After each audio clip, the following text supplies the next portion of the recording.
Hello സ്നേഹം നിറഞ്ഞവരെ, നമുക്കെല്ലാവർക്കും ചില ചലഞ്ചിങ് ടാസ്കുകൾ ചെയ്യാൻ വളരെ ഇഷ്ടമുള്ളവരാണ്. പ്രത്യേകിച്ച് ഒരു കോമ്പറ്റീറ്റീവ് എക്സാം ആയിരിക്കാം, അല്ലെങ്കിൽ ചില അഡ്വഞ്ചറസ് ട്രിപ്സ് ആയിരിക്കാം, അല്ലെങ്കിൽ ചില ചലഞ്ചുള്ള ചില റൈഡുകളോ ഓഫ് റോഡ് ഡ്രൈവിങ്ങുകളോ എന്ത് തന്നെയാണെങ്കിലും ഇതൊക്കെ ചെയ്യാൻ നമ്മൾ എടുക്കുന്ന ചില പ്രിപ്പറേഷൻസ് ഉണ്ട്. അതിനുവേണ്ടി നമ്മൾ മാറ്റിവെക്കുന്ന സമയമുണ്ട്, അല്ലെങ്കിൽ ഒരേ ലക്ഷ്യത്തോടെ നമ്മൾ ഏറ്റെടുക്കുന്ന ത്യാഗങ്ങളുണ്ട്, ചില സാക്രിഫൈസസ്. ഇതെല്ലാം അതിൻ്റെ റിസൾട്ടിനെ വളരെ കാര്യമായിട്ട് സ്വാധീനിക്കുന്നതാണ്. അതുപോലെ വളരെ പ്രാധാന്യം അർഹിക്കുന്നതും എന്നാൽ നല്ലൊരു ചലഞ്ചുമായിട്ടുള്ള 50 നോമ്പ് നമുക്ക് നോക്കിയാലോ. ഇത് ചലഞ്ചാണോ എന്ന് ചോദിച്ചാൽ അത് നമ്മൾ നോമ്പ് എടുത്താൽ മാത്രമേ അത് ചലഞ്ച് ആവുകയുള്ളൂ. അപ്പോൾ ഈ ചലഞ്ചിലേക്ക് നിങ്ങളെല്ലാവരെയും സ്വാഗതം ചെയ്യുന്നു. എന്താണ് ഈ 50 നോമ്പിൻ്റെ കോണ്ടെക്സ്റ്റ് എന്നുള്ളത് ആദ്യം ഒന്ന് ചിന്തിക്കുന്നത് ഉചിതമാണ്. ഈശോയുടെ പീഡാനുഭവ മരണ ഉത്ഥാന രഹസ്യങ്ങൾ ധ്യാനിക്കുന്ന നോമ്പ് കാലത്തിലേക്ക് നമ്മൾ പ്രവേശിക്കുകയാണ്. 50 നോമ്പിൻ്റെ ദിവസങ്ങൾ. അപ്പോൾ ഈശോയുടെ ഈ പീഡാസഹനവും മരണവും ഉത്ഥാനവും അനുസ്മരിക്കുമ്പോൾ നമ്മൾ ആ ഒരു അനുസ്മരണത്തോട് നീതി പുലർത്തിക്കൊണ്ട് അതിനോട് താതാത്മ്യപ്പെട്ടുകൊണ്ട് നമ്മുടെ ചില ജീവിത സാഹചര്യങ്ങളിലും ആ ചിന്തകളും ആ അനുഭവങ്ങളും സ്വന്തമാക്കുകയാണ്. അത് ചിലപ്പോൾ നമുക്ക് ഇഷ്ടപ്പെട്ട ഭക്ഷണശീലങ്ങൾ ഉപേക്ഷിക്കുന്നത് വഴിയാകാം, അല്ലെങ്കിൽ കൂടുതൽ ദാനധർമ്മം ചെയ്യുന്നത് വഴിയാകാം, കൂടുതൽ ചാരിറ്റി ചെയ്യുന്നത് വഴിയാകാം, അല്ലെങ്കിൽ ചില ഡയറ്റ് ഹാബിറ്റ്സ് നമ്മൾ ഫോളോ ചെയ്യുന്നതിലൂടെ ആകാം, അല്ലെങ്കിൽ അതുപോലെ തന്നെ നമുക്ക് ഇഷ്ടപ്പെട്ട ചില ഡിജിറ്റൽ മീഡിയ അതിനോട് അല്പസമയം നോ പറയുന്നതിലൂടെ ആകാം. നമ്മളെ തന്നെ നമ്മൾ നിയന്ത്രിക്കുകയാണ്, ഒരു സെൽഫ് കൺട്രോൾ. അപ്രകാരം ഒരു ഹെൽത്തി ഡയറ്റ് നമ്മൾ സ്വന്തമാക്കുന്നതിനോടൊപ്പം തന്നെ ഒരു ബാലൻസ്ഡ് ആയിട്ടുള്ള സ്പിരിച്വൽ ഡയറ്റും നമ്മൾ സ്വന്തമാക്കുകയാണ്. ഈ നോമ്പ് കാലത്ത് കുരിശുമല കയറാനും കുരിശു ചുമക്കാനും അപ്രകാരം വലിയ കുരിശിൻ്റെ പടിയൊക്കെ നടത്താനും ഒക്കെ സമയം കണ്ടെത്തുന്നവരാണ് നമ്മളെല്ലാവരും. നല്ല കാര്യമാണ്, തീർച്ചയായിട്ടും ചെയ്യണം.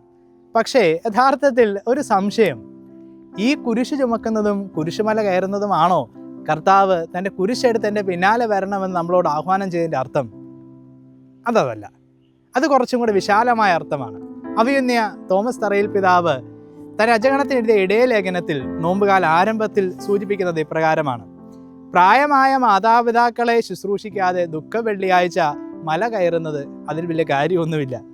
വിവാഹവും കുഞ്ഞുങ്ങളും കുരിശാണെന്ന് കരുതി അപ്രകാരം അതിനെ ഒഴിവാക്കിക്കൊണ്ട് വലിയ മരക്കുരിശ് ചുമക്കുന്നത് കൊണ്ടും വലിയ അർത്ഥമില്ല. സ്നേഹം നിറഞ്ഞവരെ, നമ്മുടെ ജീവിതത്തിലെ കുരിശുകളും സഹനങ്ങളും അനുദിന ജീവിതത്തിലെ ബുദ്ധിമുട്ടുകൾ സന്തോഷപൂർവ്വം ഏറ്റെടുത്തുകൊണ്ട് ഈ നോമ്പ് കാലം കൂടുതൽ നമുക്ക് ഫലപ്രദമാക്കാം. ഈ 50 ദിവസക്കാലത്ത് നമ്മുടെ ഏറ്റവും വലിയ ചലഞ്ച് എന്താണെന്ന് ചോദിച്ചാൽ ഒരു sanely simple and charitable life ശീലിക്കുക എന്നുള്ളതാണ്. സ്നേഹം നിറഞ്ഞവരെ, ഈ ദിവസങ്ങളിൽ നമുക്ക് കൂടുതൽ പ്രാർത്ഥിക്കാനും വിശുദ്ധ ഗ്രന്ഥം കൂടുതൽ വായിക്കാനും കൂദാശകളിൽ പ്രത്യേകമായിട്ട് വിശുദ്ധ കുർബാനയിലും കുംഭസാരത്തിലും കൂടുതൽ താല്പര്യത്തോടെയും ഫലപ്രദമായും പങ്കെടുക്കുവാനായിട്ടും നമുക്ക് പരിശ്രമിക്കാം. അതുപോലെ തന്നെ നമ്മുടെ ചില ആർഭാടങ്ങളിലും ആഘോഷങ്ങളിലും ഒക്കെ അല്പ നിയന്ത്രണം വരുത്തി, കൺട്രോളൊക്കെ വരുത്തി കുറെ കൂടെ സിമ്പിളാകാനായിട്ടും അത് ആ മിതത്വം കൂടുതൽ നമ്മുടെ ജീവിതത്തിൽ സൂക്ഷിക്കാനായിട്ടും നമുക്ക് സാധിക്കട്ടെ. അതുപോലെ തന്നെ വളരെ പ്രധാനപ്പെട്ടതാണ് നമ്മൾക്ക് ചുറ്റിലുമുള്ള ചില മനുഷ്യർ, അവർക്ക് സഹായം ആവശ്യമുള്ളതായിട്ട് നമ്മൾ കണ്ടിട്ടുണ്ടെങ്കിൽ നമ്മുടെ സമയം കൊണ്ടാകാം, സമ്പത്ത് കൊണ്ടാകാം, സാന്നിധ്യം കൊണ്ടാകാം, നമ്മുടെ കഴിവുകൾ കൊണ്ടാകാം, അവരെ സഹായിക്കുവാനായിട്ട് നമുക്ക് സാധിക്കട്ടെ. സ്നേഹം നിറഞ്ഞവരെ, ക്രൈസ്തവരായ നമ്മുടെ മുഖമുദ്രയാണ് ഈ സ്നേഹവും ഉപവാസവും നോമ്പും ദാനധർമ്മവും ഒക്കെ. അതൊക്കെ ശീലിക്കാനായിട്ടും പ്രാക്ടീസ് ചെയ്യാനായിട്ടും ഈ 50 ദിവസം നമുക്ക് സാധിക്കട്ടെ. അതൊരു ചലഞ്ചായിട്ട് ഏറ്റെടുത്ത് നല്ല പെർഫെക്റ്റ് ആയിട്ട് ഭംഗിയായിട്ട് പൂർത്തിയാക്കാനായിട്ട് നമുക്ക് സാധിക്കട്ടെ. ദൈവം നമ്മെ സമൃദ്ധമായി അനുഗ്രഹിക്കട്ടെ.